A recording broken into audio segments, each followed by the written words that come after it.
What's up, guys? Chimp here with another quick market update. And in this one, I'm going to mostly focus actually on treasuries and buy flows and why I think that they are like slowing down. And then we'll talk a little bit about price and whatnot, and we'll go from there. Okay, so let's actually just first start off by talking about the treasuries, and then I'll come back to this chart. So clearly you've had one big, like clearly the majority buyer has been Sailor, but you've also had like, Trump, who's been an occasional buyer, GameStop, Metaplanet, and then you've had smaller ones like Semler and saw like Saquons or whatever that company was. Like you basically have these one-off buyers that come in. The biggest person to look at obviously is Sailor, and the question is, what is Sailor's capacity right now? And I'm going to start by pulling up his Form 8K.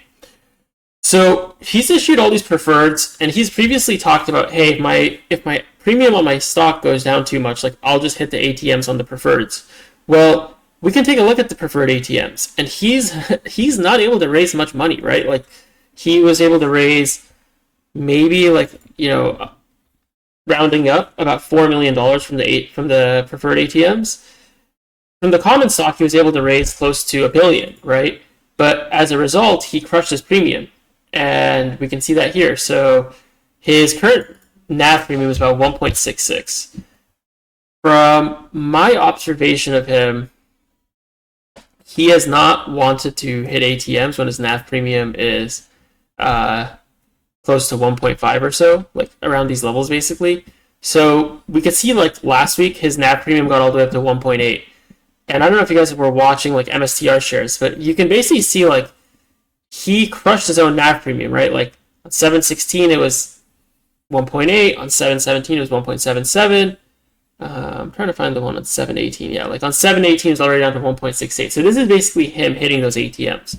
So Sailor is kind of limited by this chart, and he could, he still has a pretty good buffer, so he could theoretically hit the ATM still, but if BTC goes to 1.5, 1.4, sorry, not BTC, his premium goes to 1.5, 1.4, 1.3, like, he's going to be handicapped, right? So, first of all, he doesn't seem to be issuing any more convert debt. So, Sailor has a couple of, like, fundraising options. He doesn't seem to be issuing any more convert debt. He's now issuing this preferred, but it's a $500 million preferred. So, it's less than his previous offerings, right? He was doing, like, these $1 billion offerings before. So, why isn't he doing $1 billion on stretch? I'm not sure. He might feel like there's not as much appetite. His IV is clearly dropping, so issuing converts would mean he would have to like put a strike price closer to sort of where we're at than what he'd probably be comfortable with. So his main fundraising paths moving forward are issuing preferreds, which it seems like he's reducing the size on, or hitting ATMs, which his premium has come down significantly. So he, to me, is like kind of handicapped. Like I don't think Sailor can extract more than another couple $1 billion to buy BTC, and that's being very generous. That number could be less. He might decide not to even do anything to raise money to buy more BTC, based off of, again, like where all these premiums are sitting and whatnot. So that's also a possibility, actually. So that's Sailor. Obviously, we have Metaplanet. They did not buy this past week. They have a higher premium, but like when you look at their equity price, you can see like their last purchase was around the highs, but they did not buy this past week, and they've been a pretty consistent buyer this entire time. Like I think maybe they skipped 1 week here, but if you look at their share price, like look at their NAV premium, right? It's basically collapsing. Like if you look at the 1 week they didn't buy, like the 7/21 to 5/3. That week, like his NAV premium was super low. It started to go back up. He probably hit ATMs there, and then like he got a second wind, and now his NAV premium is back to base. It's literally at its lows, right? So Metaplanet's not going to be a buyer either. So again, like some of the bigger buyers, I would say Metaplanet was like a fraction of Sailor, are pretty handicapped.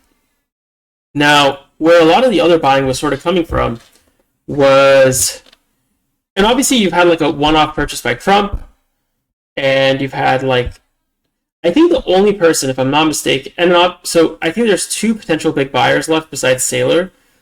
As far as I'm aware, GameStop is still sitting on some cash. I don't know if they ever announced a second buy. I don't think they did. And you have the Cantor Group, like the Adam back entity. I forget the name of it, but they were looking to get up to 800 million in financing. So if they get that 800 million, like obviously they can buy a couple thousand BTC as well.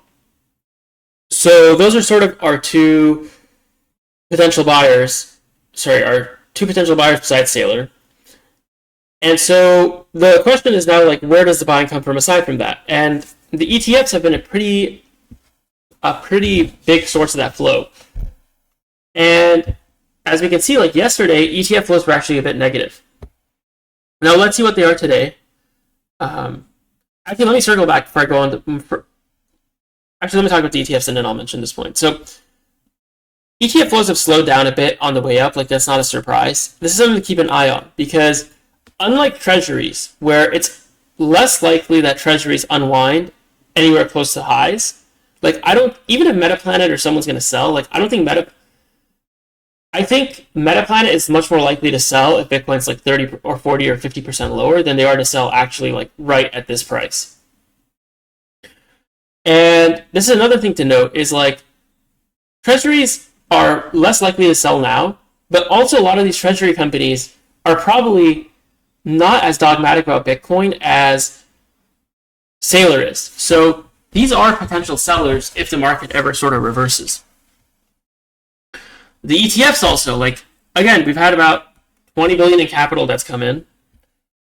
Does another 20 billion come in? Or does some of this capital unwind, right? These are all like questions that you sort of have to ask yourself with this ETF. So again, like it's a level of fragility. Like at the 80K low, like at 74K, the reason I felt pretty confident was because ETFs weren't outflowing even though price was going down. So it kind of felt like, okay, the ETF holders are just holding through this. That's probably a good sign. We have not seen how these people react if price goes down. And so again, it's like another element of fragility. So I guess to summarize, I think the ETF flows have been very strong up to today, or up to last week, sorry. But there's a decent chance they significantly slow and or reverse. And I think Treasury flows are very clearly slowing. We're sort of at the tail end of that. And it's questionable whether Treasury flows will even like be a factor moving forward. Not to say that either of these entities has to sell per se, but a lack of buying is sort of something you want to keep your eye out on, in my opinion. Okay, now let's just talk about Bitcoin and the sort of leverage picture that we have. Global open interest still sits at about 100 billion. Some alts have pulled back, some alts haven't. They're still all up a ton, right? Like every day, it's just flavor of the week. What's flavor of the day? What's pumping? Today it's Pengu. A day or two ago is Doge. A week ago, like a couple of days ago, is XRP, right? Like XRP went to 365 or whatever, if I'm not mistaken. Like I'll check on my other monitor here. What was the high on XRP? I want to say it was like 365. Yeah, like XRP went to 365 or so. It's at 353, right? It's not like these alts are pumping and then like they're just retracing the pump immediately and hey, it's all good. Like we had a little bit of bubble behavior, but it's all good. Like everything's maintaining their prices, right? ETH pumped to what, 3,800 or whatever, still maintaining its price. ETH sort of being more of the exception in my opinion. Again, for the most part, like all these coins that are pumping, like it's like Solana was pumping yesterday, Pengu was pumping yesterday. Again, these things go up. They might pull back a couple percentage points, like Doge pulled back today, right? Doge is probably off 6 to 7% off its highs. But everything's sort of maintaining, right? And you're also seeing that in the leverage picture, which is all these people are sort of like sitting in these longs. There's a lot of longs that have opened up. And no one is sort of pressured to have to close any of them. And so obviously we can keep grinding up. That's probably the base case until at some point the sell flows sort of overwhelm the buy flows, and we just get reflexivity to the downside. I see a lot of people also saying like, hey, I want a dip to buy. Like, I don't want to buy 116 or set 117 or 118, but like, I really want to buy 113, right? The way this market's been trading has been no dips, up only, very minimal dips, and in my opinion, that's the sort of price action. I wouldn't say it's like the price action you want to see, but it's price action that's characteristic of forcing money to come in at elevated prices, because eventually people will like throw in the towel, right? Eventually you get a dip, you get a move from like 123 to 117, and then people just have to sort of pile in, or I shouldn't say they have to, but people sort of psychologically capitulate and pile in when they stayed so patient all the way up. So my base case, and this is just like gut feeling, is it's going to be minimal dips, it's going to be up only, but when market structure ultimately breaks, you could get a situation where you get like a sharp dip, some sort of like recovery, and you just keep getting these sharp dips, and a lot of dip buyers getting wrecked. And actually, I'll also say this, you know, you can study obviously a lot of the degen traders over the years, and I can tell you that if you look sort of internally at some of these exchanges, the way most people who run up like, let's say $300,000 to $10 million in like a 2-week or 1 month period, right? The way almost all these guys lose their money is it's not from Ponzi pyramid longing the top. You don't get the sell-off from, and I'll just sort of mention this from like last summer, or like last spring, sorry, was like, you don't get a wipeout when you go from 74K to 68K or 66K on BTC. You get the wipeout when you go from 66 to 56. You get the wipeout when you get one dip, and everyone thinks that's the dip, and then the market just tanks. And so I don't know how this plays out ultimately. I still think upside is limited. I think risk reward here is skewed towards downside. The market's already up 9x off its lows, and now like everyone wants to say the golden bull run's starting. That doesn't make much sense to me. So I still think risks are to the downside, but it could take a long time for that to materialize. So I guess my point in me saying this is just a warning, sort of a cautionary warning. Tell people like, look, if you do get some sort of dip, just be a little bit nimble or a little bit cautious about, hey, I got the dip from, let's just say today we do dip to 113. Just be a little bit cautious. Don't feel like, oh, I need to immediately pile in. This is the final dip, like, because, and I'll give sort of an anecdote of this, and unfortunately I don't have TradingView up, so I don't think I can pull it. Let's see if I can go to like a weekly and pull it up. Looks like I can. I remember, unfortunately I can't see it on the weekly, but I remember when we went to 69K.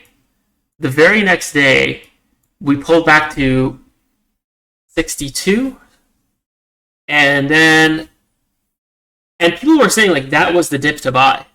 The dip from 69 to 62 like was the dip to buy. And yeah, we ended up having like a dead cat bounce to a lower high, and then the market just collapsed. And we had like a week of sort of sitting like well below the prior range, and then the market just collapsed again. So again, just be cautious out there. That's all I'm trying to say. It's a game of musical chairs. Obviously, new money coming in can help fuel this even further up. But at some point, the train is going to stop. Stopped last November, December, and it stopped last year, last March. So just be cautious out there, and we'll see what happens. I'm going to try to release these updates more so. I'm going to try to go into a bit more fundamentals also, like I went into earlier in this video, as they appear. And it's a volatile and evolving market, so a lot of moving parts. So let's see how it develops. But anyways, guys, until next time, take care.